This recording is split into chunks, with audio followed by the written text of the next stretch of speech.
Les 36 000 fonctionnaires non identifiés ont 3 mois pour se faire enrôler. Déjà à partir de septembre, leurs salaires estimés à plus de 48 milliards de francs CFA seront suspendus provisoirement en attendant la clarification de leur situation. Cette décision du président de la transition fait suite aux conclusions du rapport du système intégré de gestion des ressources humaines. Les explications des ministres concernés par le dossier dans ce journal.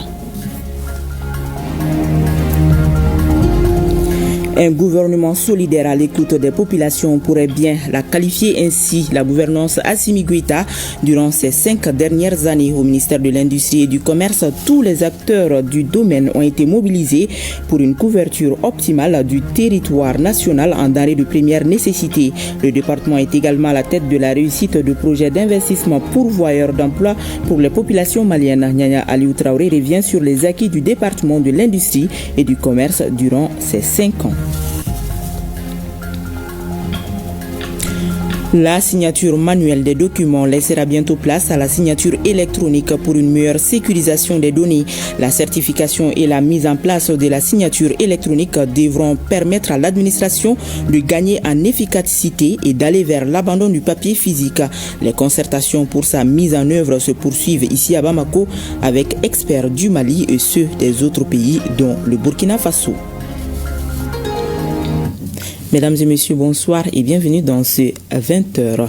Le Conseil des ministres s'est réuni en session ordinaire le mercredi 27 août 2025 dans sa salle de délibération au palais de Koulouba sous la présidence du général d'armée Assimi Goïta, président de la transition, chef de l'État. Après examen des points inscrits à l'ordre du jour, le Conseil a entendu des communications. Avec moi sur ce plateau, Mahamadou Kone pour la lecture du communiqué. Bonsoir.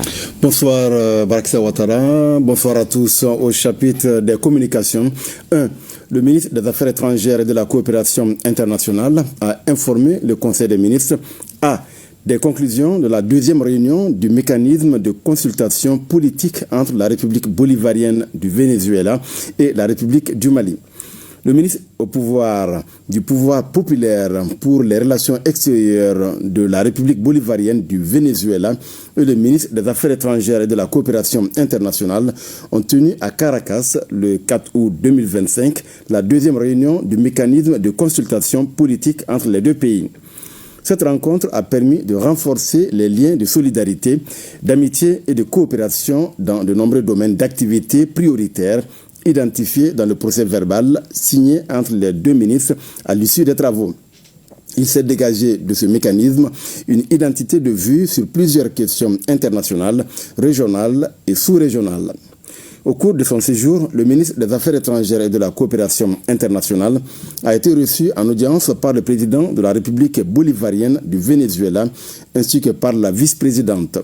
Il a aussi eu des séances de travail avec de nombreux membres du gouvernement vénézuélien et avec le secrétaire exécutif de l'Alliance bolivarienne pour les peuples de notre Amérique. Le ministre a également rencontré la communauté malienne établie au Venezuela. B. Des conclusions de la 2e session de la Commission mixte de coopération Émirats arabes unis, République du Mali. À l'invitation des autorités émiraties, une délégation malienne conduite par le ministre des Affaires étrangères et de la coopération internationale, comprenant notamment le ministre de l'Énergie et de l'Eau et le ministre de l'Industrie et du Commerce, a participé le 18 août 2025 à la 2e session de la Commission mixte de coopération Émirats arabes unis, République du Mali. Cette session a offert un cadre idoine aux parties maliennes et émiraties de raffermir leurs relations bilatérales dans de nombreux domaines de coopération afin de hisser leur coopération économique, commerciale et financière au niveau des excellentes relations politiques et diplomatiques entre les deux pays. Le procès verbal signé entre les deux parties recense les domaines de coopération d'intérêt mutuel et prévoit un dispositif d'offres ou de propositions complémentaires ainsi que la mise en place d'un mécanisme de suivi. En marge de travaux, la délégation ministérielle a rencontré la communauté malienne établie aux Émirats arabes unis. Les opérateurs économiques maliens, pour ce qui les concerne, ont eu des rencontres d'affaires avec leurs partenaires émiratis. 2. Le ministre de la Santé et du Développement social a informé le Conseil des ministres de la situation épidémiologique du pays, marquée notamment par une augmentation du nombre de cas confirmés de dengue comparé à celui de la semaine précédente. Le président de la transition, chef de l'État, a appelé la population au respect strict des mesures de prévention et de lutte contre les maladies. Voilà, Barakissa, ce qu'il fallait retenir du communiqué du Conseil des ministres de ce mercredi. Merci beaucoup, Mahamadou Okone. Nous allons rester à Koulouba. L'État décide de suspendre le salaire de plus de 36 000 agents des fonctions publiques de l'État et des collectivités territoriales.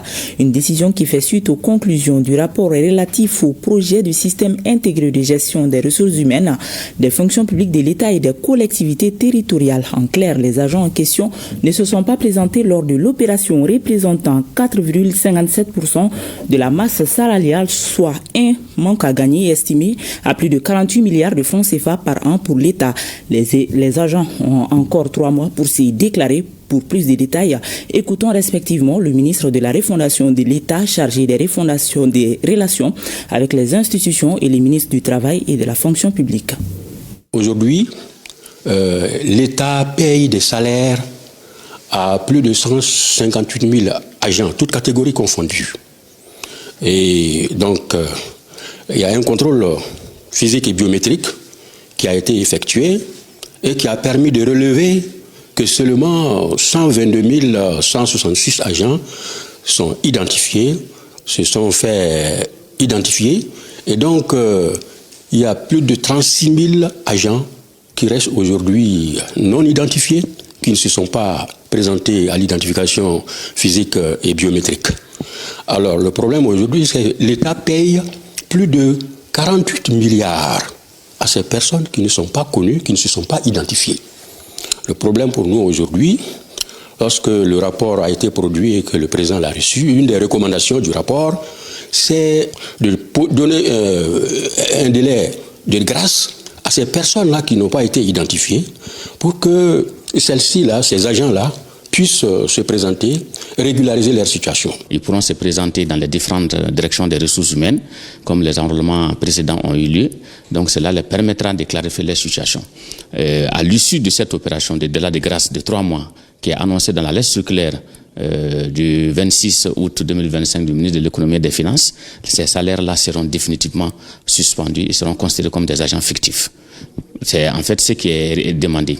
Donc il ne s'agit pas de chasse à sorcières, mais vraiment il s'agit de prendre le taureau par les cornes pour que cette situation d'effectifs fictifs puisse disparaître de notre fonction publique.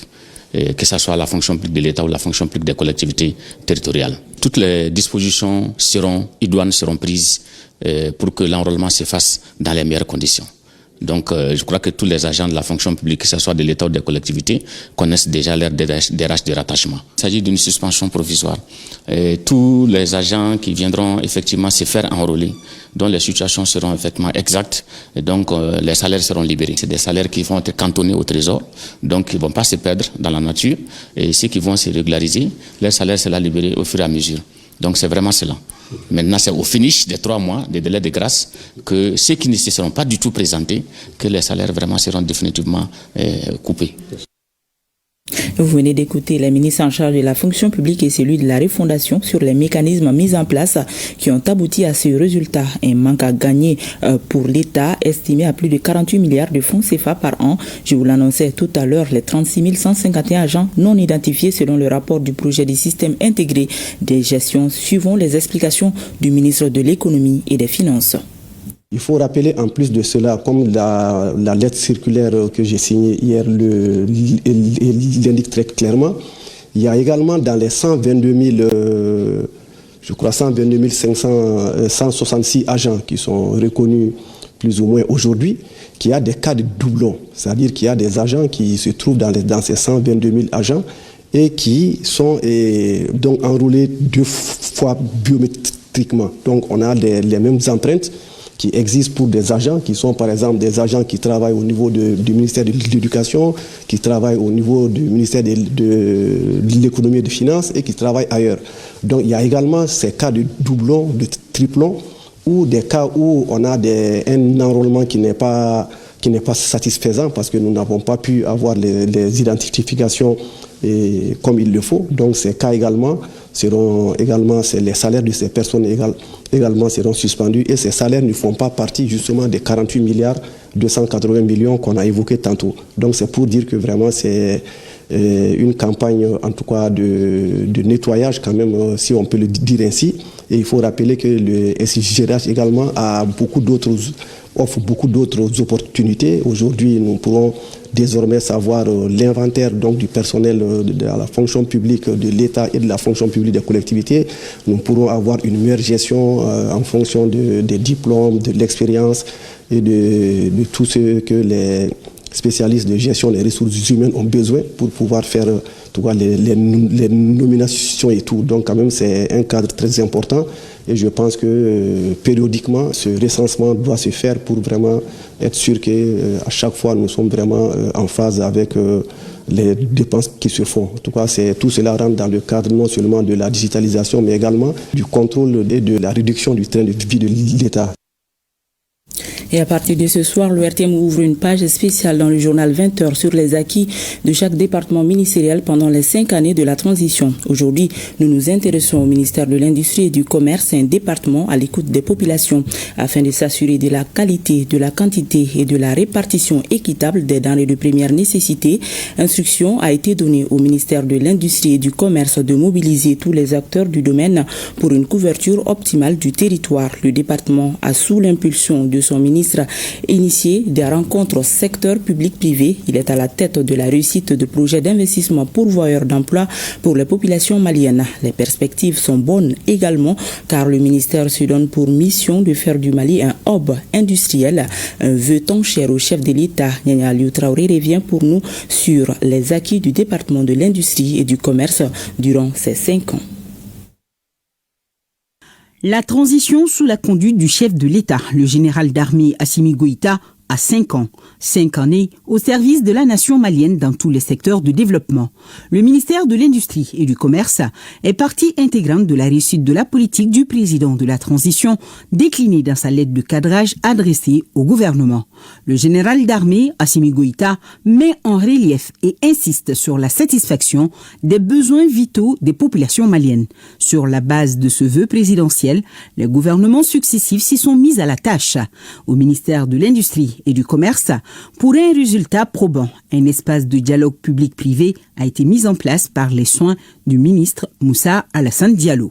Le cadre de concertation est mensuel et il a permis la suspension temporaire de la TVA sur l'importation de riz, l'actualisation des structures de prix sur des produits sensibles et la sécurisation des circuits de collecte et de distribution. On peut rappeler que 14 réformes structurelles prioritaires sont en cours, avec une approche collégiale entre ministères pour plus d'efficacité. Des collaborations qui vont nécessairement aboutir sur l'atténuation de la vie chère et la protection des consommateurs. Le gouvernement a pris effectivement des mesures fortes pour soutenir le pouvoir d'achat. On peut citer, entre autres, le blocage de 25 000 tonnes de sucre des campagnes 2023-2024 pour stabiliser les prix, le maintien du prix plafond de 600 francs CFA le kilogramme pour le sucre local et 650 francs CFA le kilogramme pour le sucre importé, et aussi la suspension de l'importation de la farine de blé et des pâtes alimentaires pour favoriser les unités locales. En matière de régulation, notons plus de 208 millions de francs CFA recouvrés au titre des amendes transactionnelles. Le nouveau cap est dessiné et traduit la volonté des autorités de bâtir une économie productive et créatrice d'emplois. Et ce sont les investissements massifs qui vont déblayer ce terrain. Et c'est déjà en marche. À titre d'exemple, l'inauguration de l'usine SDA Seydou Diogo Awa par le président de la transition.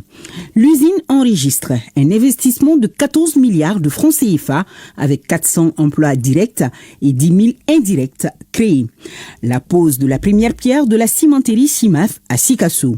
Un autre investissement sur le sol malien de 25 milliards de francs CFA pour une capacité d'1 million de tonnes par an extensible à 2 millions et 250 emplois permanents, dont 100 femmes et près de 1800 emplois temporaires.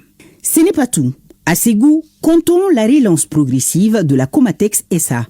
Cette unité textile emblématique est un pas de plus inscrit dans les actions nationales de la refondation, de même que le suivi renforcé de l'UMPP, illustrant ainsi la volonté présidentielle de sécuriser les filières vitales.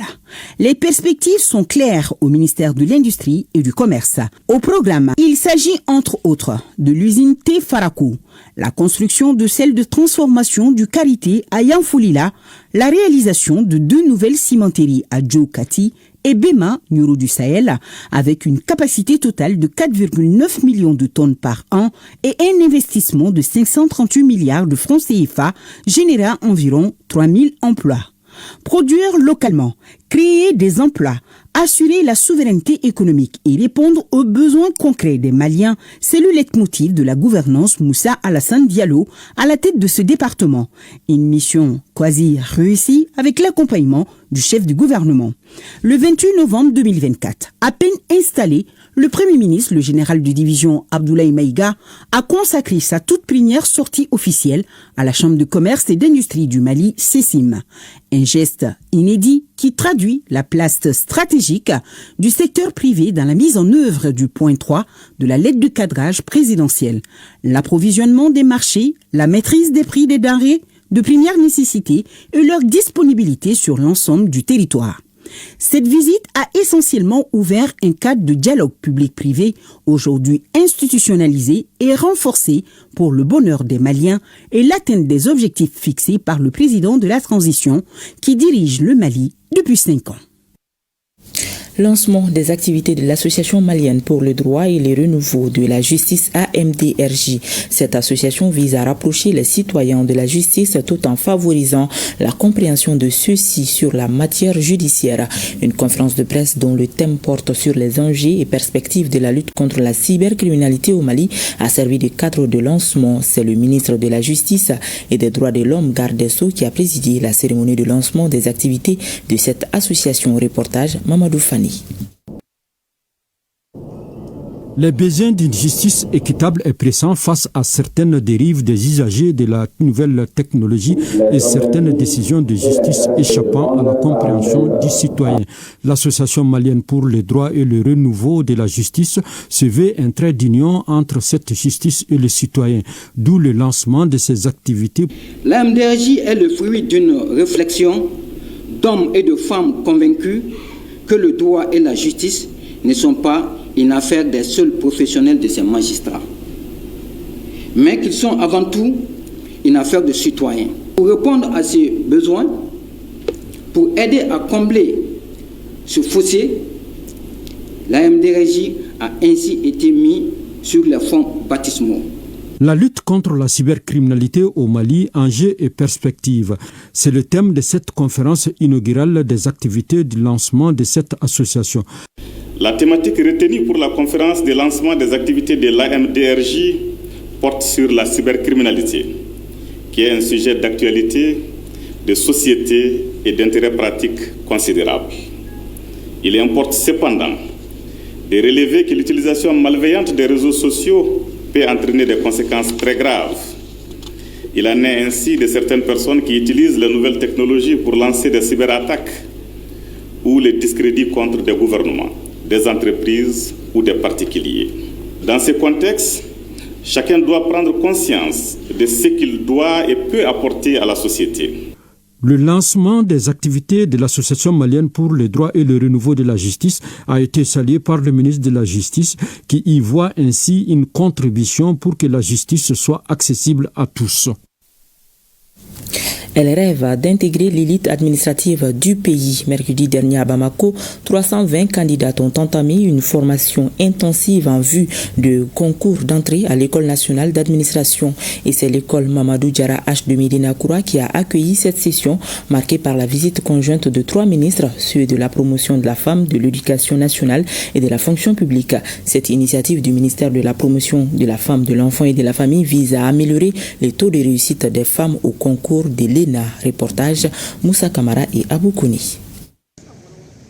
Elles sont 330 retenues, déterminées, prêtes à conquérir les bancs de l'École nationale d'administration. Pendant 2 semaines, ces candidates bénéficient du cours de soutien intensif pour affronter les épreuves techniques du concours d'entrée à l'ENA. Nous sommes là pour réaffirmer davantage le soutien des plus hautes autorités auprès des filles candidates et femmes dans le cadre de la promotion de la femme au sein de l'administration. Donc, ces filles ont passé à l'épreuve de culture générale. On est presque en fin de renforcement, des cours de renforcement pour l'épreuve technique qui aura lieu le 31 août. Parce qu'il nous faut aussi beaucoup de cadres féminins pour dire que le gouvernement soutient la promotion des femmes. Ça veut dire qu'il faut doubler d'ardeur et de courage, attacher encore davantage la ceinture, veiller un peu plus davantage la nuit pour bien réviser. De son côté, l'encadrement pédagogique insiste sur l'importance d'un suivi personnalisé et exigeant. La formation s'articule autour de différentes corporations, inspecteurs des services économiques, inspecteurs des douanes, inspecteurs du trésor, entre autres. L'objectif recherché, c'est de renforcer les capacités de ces dames auditrices à pouvoir réussir le concours. Du côté des candidates, la motivation reste intacte. L'initiative, elle est vraiment salutaire parce que nous qui n'avons pas assez de temps pour préparer efficacement le concours, donc cette opportunité nous permet de nous renforcer sur les épreuves techniques, les techniques de dissertation et aussi les bonnes manières pour pouvoir traiter les épreuves techniques. Entre ambition personnelle et soutien institutionnel, ces femmes tracent leur voie vers l'excellence. Une délégation du département de la santé et du développement social conduite par le secrétaire général s'est rendue ce matin à l'association de santé communautaire de Niamakoro en commune 6 du district de Bamako. Les visiteurs du jour étaient venus voir le dispositif mis en place pour la prise en charge des cas de paludisme. Sorona Kamisuku et Sambou Diakite étaient de la visite.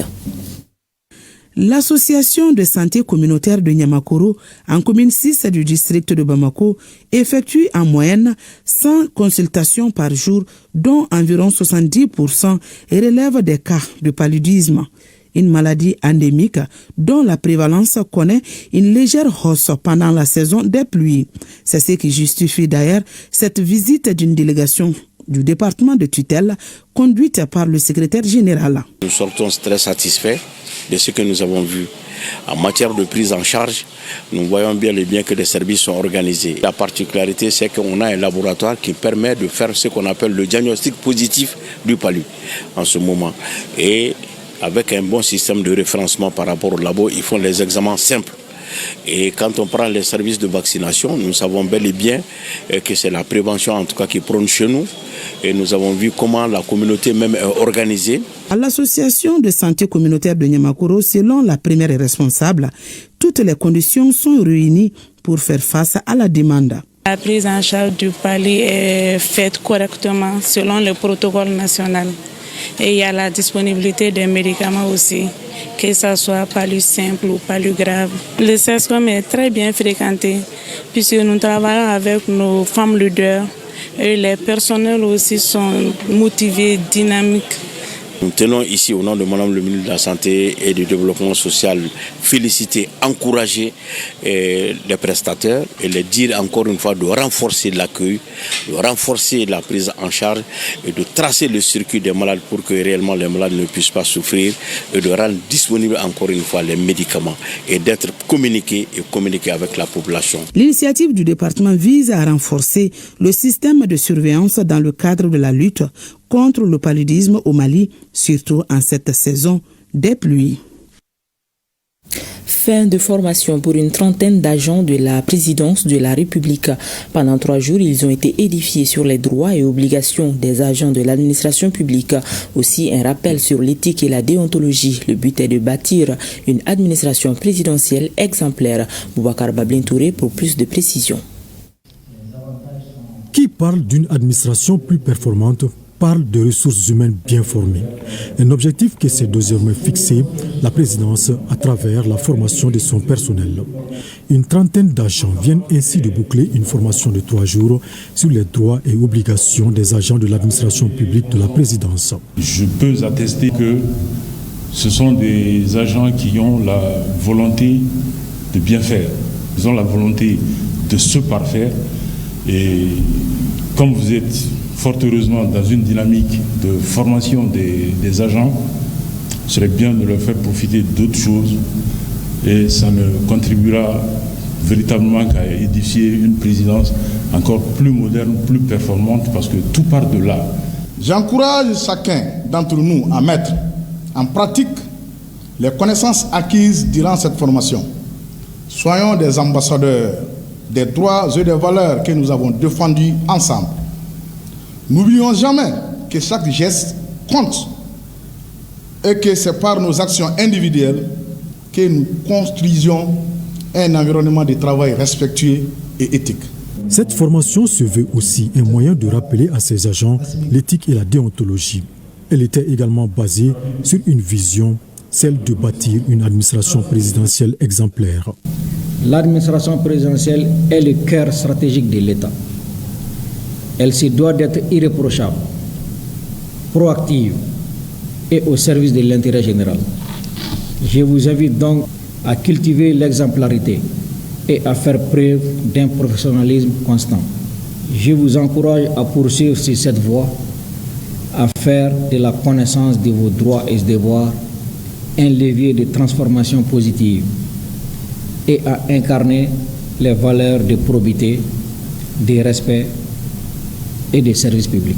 La remise des attestations aux récipiendaires, celle d'une plaquette de la chancellerie aux formateurs par le grand chancelier des ordres nationaux, sont autant de faits qui ont rehaussé l'éclat de la cérémonie de clôture de cette formation. L'atelier de concertation sur la mise en place de la certification et de la signature électronique au Mali se poursuit à Bamako. Les experts du Mali et ceux des autres pays dont le Burkina Faso mettent l'accent sur les avantages de la signature électronique et son apport pour la gouvernance publique et la sécurisation des données. La rencontre de Bamako vise à lancer les bases pour rendre effectif l'adoption de la signature électronique au Mali en début d'année 2026. Batraoré nous parle de l'importance du nouveau dispositif. C'est une grande avancée dans le cadre de la modernisation de l'administration. La signature électronique des documents va bientôt prendre la place de la signature manuelle, ce qui va assurer une meilleure sécurisation des données. Le dispositif de changement est en cours et, comme dit l'adage, qui veut aller plus loin ménage sa monture. À terme, il s'agit vraiment de sortir de cet atelier et de progresser rapidement vers l'acquisition de l'infrastructure à clé publique pour que le Mali vraiment entre dans le concert des nations en termes de signature électronique. La certification et la mise en place de la signature électronique présentent plusieurs avantages qui permettront à l'administration de gagner en efficacité. La nouvelle tendance, c'est l'abandon du papier physique. Et zéro papier dans l'administration, ça demande une transformation structurelle déjà de notre administration. Et cette transformation va avoir beaucoup d'impact. D'abord, réaliser des économies d'échelle sur tout ce qui est coût d'imprimerie, lié à l'impression des documents aussi, les cartouches d'encre, les imprimés, les pré-imprimés, c'est-à-dire les différents formulaires pour les procédures. Mais également va améliorer l'efficacité de notre administration en termes de performance. Et ça permet également de renforcer la traçabilité des documents. En clair, il s'agit d'une pratique qui favorise la gouvernance publique et protège le citoyen selon le spécialiste. Nous allons finalement mettre en place un système dans l'administration qui va permettre que les documents ne pourront pas être violables. Ça va garantir l'intégrité des différents documents. Donc ça va améliorer la sécurité, la performance, la redevabilité aussi. Certains pays de la sous-région s'inspirent de la même innovation et font front commun avec le Mali pour la mise en place de la signature électronique. Il est important de pouvoir instaurer un climat de confiance pour l'usage de ces services. Donc, d'où l'intérêt des travaux en cours. Et cela permettra bien sûr pour chacun de ces pays de pouvoir renforcer la sécurité et pourquoi pas de mutualiser un cadre de confiance peut-être pour l'espace AES. La rencontre de 3 jours doit aboutir à des recommandations en vue du lancement effectif de la signature électronique au Mali en début d'année 2026 selon la directrice du service de certification et de signature électronique. 72e session ordinaire du Conseil d'administration des aéroports du Mali. C'était ce matin. Les travaux étaient axés sur la réalisation du budget à mi-parcours et l'évolution du trafic aérien. Les administrateurs ont débattu également du réaménagement de certaines rubriques du budget d'investissement. La cérémonie était présidée par le directeur général, le colonel Lassina Togola, également président du Conseil d'administration, Mohamed Kayantao et Abdoulaye Samaké pour le compte-rendu. Inauguré en juin dernier, les nouveaux sièges de la Société Aéroport du Mali, ADM, abrite pour la première fois le conseil d'administration de la structure dont la mission principale est d'assurer la gestion commerciale des aéroports et la coordination des activités sur les plateformes aéroportuaires. Donc c'est une session qui tombe à point nommé, c'est pour faire l'état d'évolution des activités déjà menées. Et ensuite, de pouvoir donner aussi des orientations nouvelles pour la suite de l'année, pour l'atteinte des objectifs fixés pendant 2025. Pour cette 72e session à mi-parcours, le président directeur général, non moins président du conseil d'administration des aéroports du Mali, étale les grandes réalisations des 6 derniers mois. Au 30 juin 2025, l'exécution du budget se présente comme suit. Les produits d'exploitation, nous sommes aujourd'hui à 49%. Les charges d'exploitation, nous sommes à 49% également là-bas. Et les résultats d'exploitation, nous sommes à 53% du résultat global qui est estimé au 31 décembre 2024. Et pour ce qui concerne les investissements, nous sommes aujourd'hui à 43% qui sont réalisés pour cette année 2025. Les administrateurs ont mis également cette session à profit pour débattre du réaménagement de certaines rubriques du budget d'investissement qui n'aura aucune incidence financière. Nous avons estimé d'abandonner un certain nombre de réhabilitations des passerelles parce que nous avons récemment changé 2 passerelles de mode électrique en mode hydraulique qui sont maintenant opérationnelles, ce qui a augmenté le taux de disponibilité des passerelles. Donc il y avait une rubrique qui était prévue pour réévaluer 2 autres passerelles. Nous avons décidé de mettre fin à ça et de réinvestir ce budget dans un autre domaine, à savoir la rubrique des téléafficheurs. Vous avez, pour essayer d'améliorer davantage les informations qui sont affichées sur les rubriques, et aussi les équipements défectueux du système d'enregistrement et embarquement du terminal D, parce que nous avons constaté depuis le début de l'élevage un certain nombre de désagréments à ce niveau. La rigueur de la quinzaine d'administrateurs est sollicitée pour permettre à ADM d'atteindre les principaux objectifs avant le 31 décembre prochain. Bonne nouvelle dans la fourniture de l'eau potable dans la région des Sangs. C'est là à travers l'inauguration de 8 forages offerts par le président de la transition dans le cadre de ses œuvres sociales. Ces adductions d'eau réalisées à des points stratégiques viennent soulager des milliers de citoyens à la recherche du bien-être. Le ruban inaugural a été coupé au site du forage numéro 467 6 à 100 Lafiabougou par le directeur de cabinet du gouverneur de la région. 200 les précisions avec Drissa Koni. Le général d'armée Assimi Goïta, à travers ses œuvres sociales, vient encore déposer des actes concrets à San.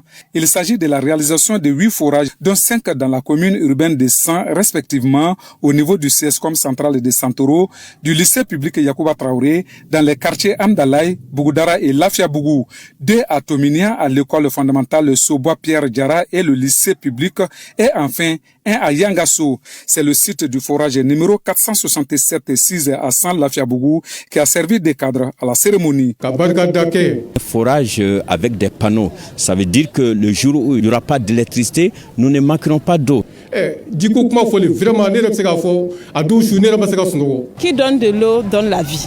Donc aujourd'hui, le président de la transition nous a donné la vie et continue de nous donner la vie parce qu'à travers vraiment ces œuvres sociales-là, à travers vraiment ces adductions d'eau sauvère, toute la population des Sangs bénéficiera de ça. Ces 8 réalisations complètent à 17 le nombre de forages exécutés dans la région de 2022 à nos jours. Je voudrais me faire le devoir de rappeler d'autres réalisations à travers les œuvres sociales de son Excellence, le général d'armée Assimi Goïta. La dotation de tous les hôpitaux de Bamako et 12 CESCOM en plaques solaires. 75 ambulances mises à la disposition des centres de santé de référence tant à Bamako qu'à l'intérieur du pays. Pour l'entretien de ces forages qui viennent d'être inaugurés, des comités seront mis en place pour y veiller. Dans la cité des Rails, 3 projets financés par le programme spécial d'aide aux associations et aux fondations PSAF du gouvernement du Mali ont été lancés. Ils permettront le renforcement des capacités humaines et sociales, la valorisation des savoirs et l'émancipation des femmes et des jeunes. Kabadjara. Ces projets, bien que distincts dans leur mise en œuvre, convergent tous vers un même objectif: renforcer la citoyenneté, promouvoir la culture et assurer l'autonomisation des femmes dans nos cercles, à savoir Kaï, Bafoulabé et Yélémané, pour une durée de 9 mois, pour un montant total d'environ 36 millions de francs CFA par le programme spécial d'aide aux associations et aux fondations PSAF du gouvernement du Mali. Ces 3 projets, il s'agit déjà dans un premier temps de l'initiative Académie de la citoyenneté et de la culture, qui est dédiée aux populations du cercle des Cailles. Donc une initiative dans laquelle il va y avoir des sessions de formation, des panels de discussion, des visites avec les autorités, des visites des sites touristiques. Le 2e et le 3e projet sont dédiés également aux femmes et aux jeunes. Nous demandons aux bénéficiaires, ceux qui ont eu la chance, de s'impliquer beaucoup dans ce projet-là afin que ce soit une réussite. Au cours de la cérémonie de lancement, le représentant du gouverneur a souligné que ces 3 projets ne sont pas que de simples initiatives. Ils traduisent une vision, celle d'un Mali qui mise sur sa jeunesse, sur ses femmes et sur les valeurs culturelles pour construire un avenir de paix et de prospérité. Un slam pour magnifier les femmes et les jeunes, la présentation du trophée des championnes du Mali de handball aux autorités régionales ont constitué les temps forts de cette cérémonie de lancement du PSAF dans la capitale des Rails.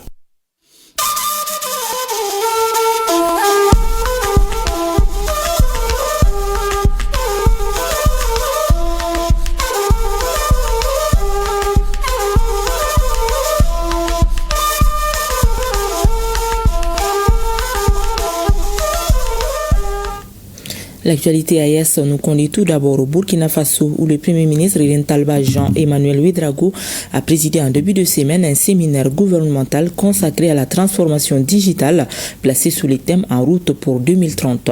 Dans son allocution d'ouverture, le chef du gouvernement a rappelé l'importance du numérique et de l'intelligence artificielle pour l'avenir du Burkina Faso. Le point de la rencontre avec Fanta Ouattara. Les enjeux de la transformation digitale au cœur de ce séminaire gouvernemental. Les travaux s'articulent autour de 3 points majeurs: l'orientation de la transformation digitale au Burkina Faso, l'intelligence artificielle et le bilan de la mise en œuvre du circuit intégré des missions à l'intérieur et à l'extérieur. Dans un processus sur instruction du camarade président, Capitaine Ibrahim Traoré, de dématérialisation de beaucoup d'actes administratifs pour plus de célérité, plus de transparence. Mais aujourd'hui, il est clair que l'intelligence artificielle, que beaucoup qualifient de nouvelle révolution industrielle, nous impose de pouvoir donc très rapidement nous mettre à niveau pour être des acteurs et non pas pour subir.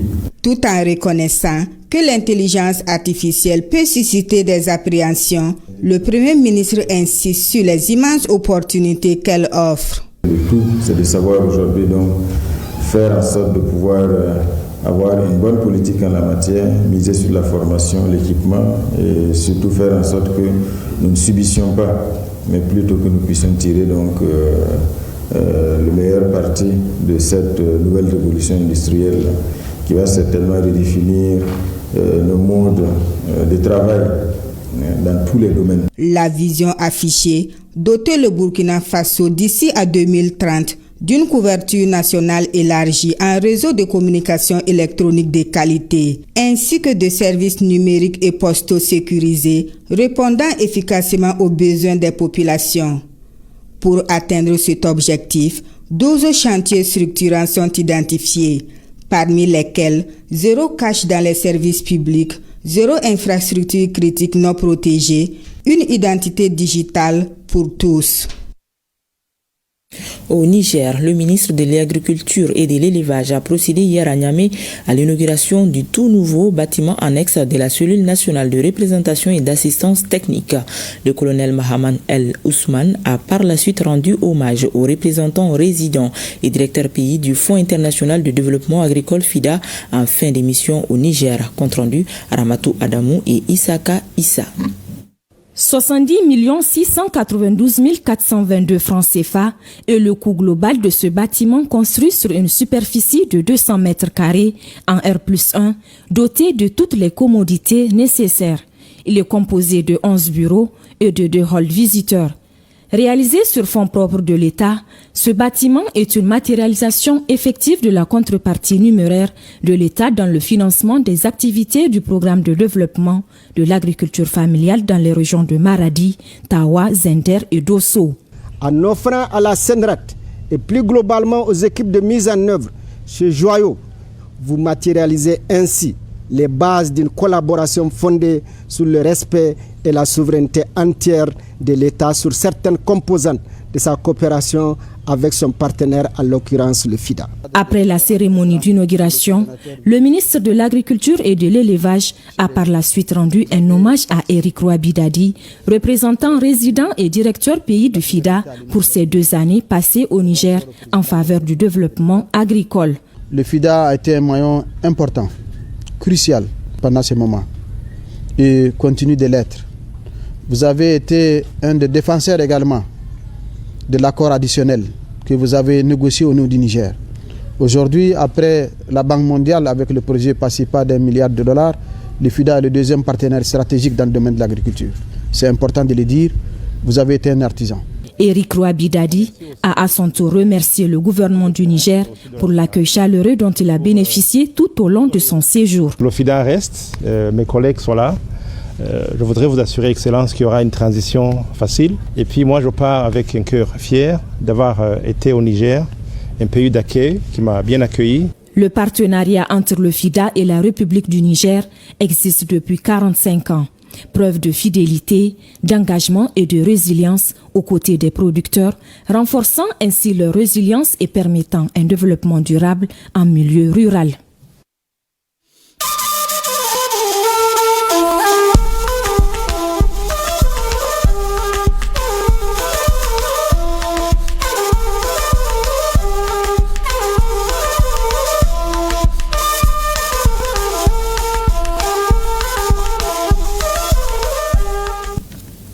Le gouverneur du district 403A du Lions Club a visité ce matin l'Institut ophtalmologique tropical de l'Afrique IOTA et le centre diabétique.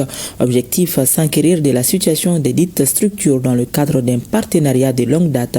Plusieurs sujets ont été abordés au cours de cette visite, nous dit Maïmouna Doumbia.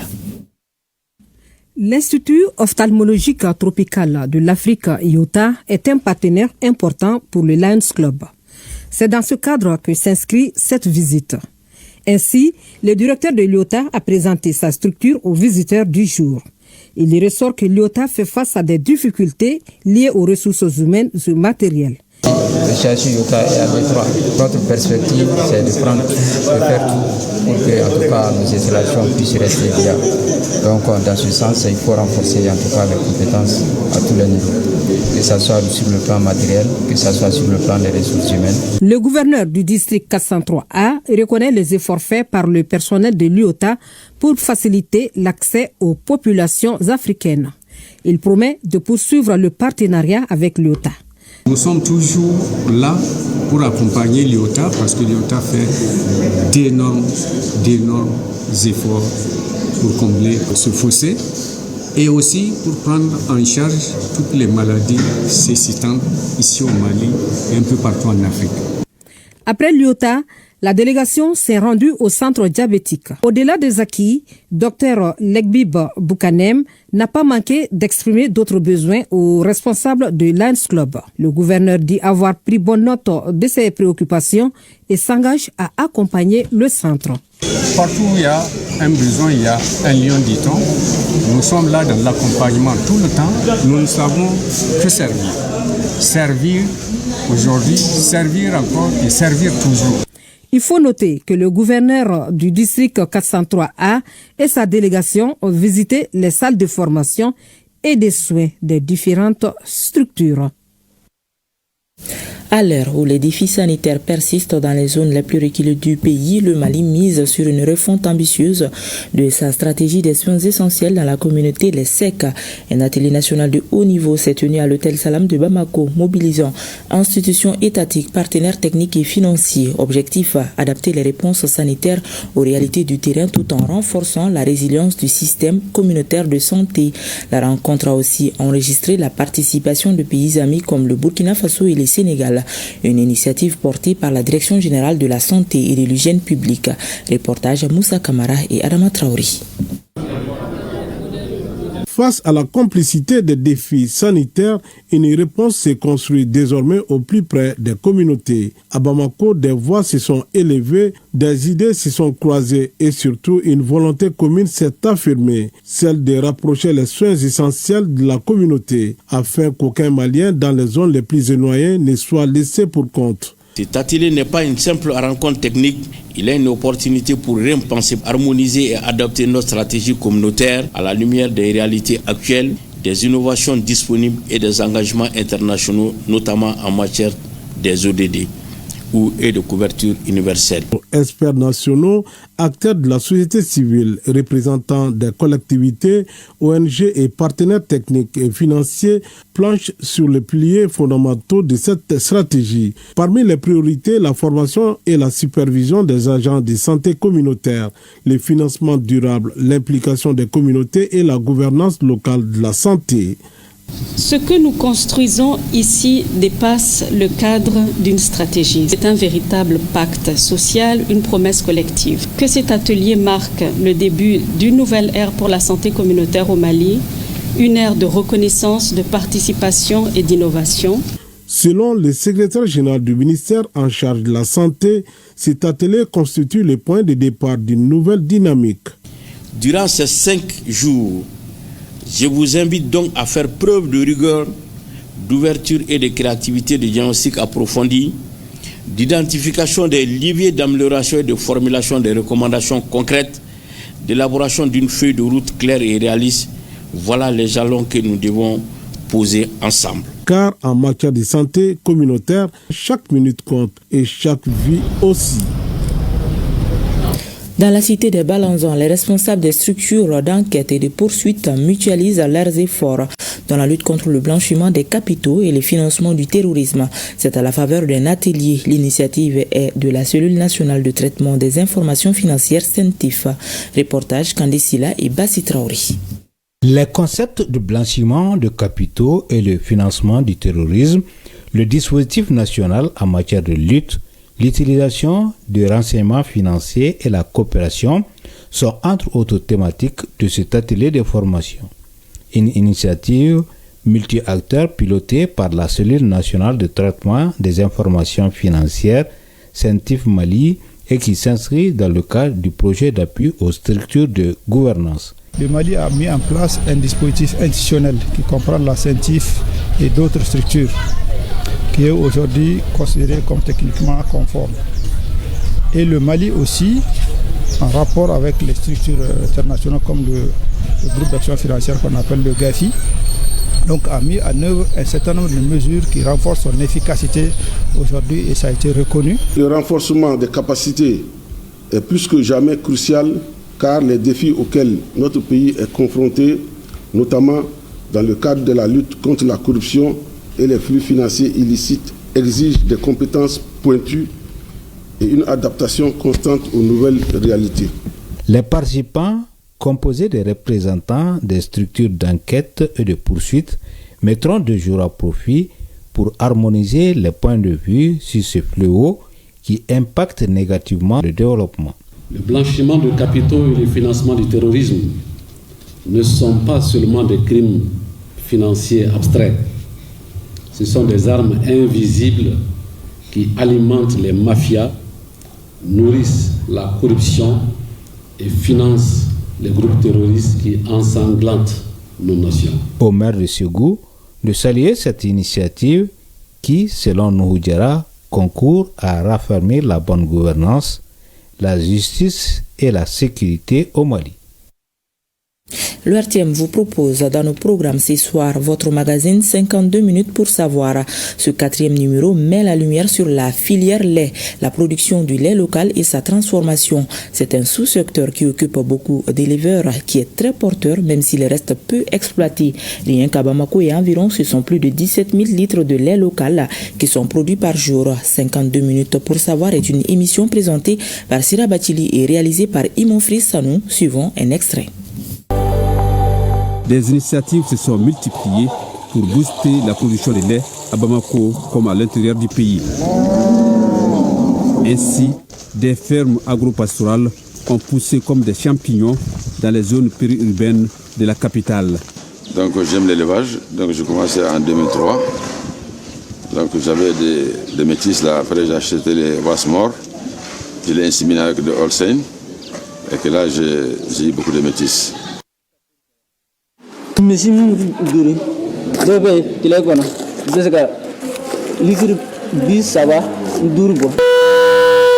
corps de métier au début c'était vraiment l'élevage laitier, mais compte tenu des difficultés que nous rencontrons dans l'élevage laitier, on a légèrement glissé vers l'élevage producteur de viande.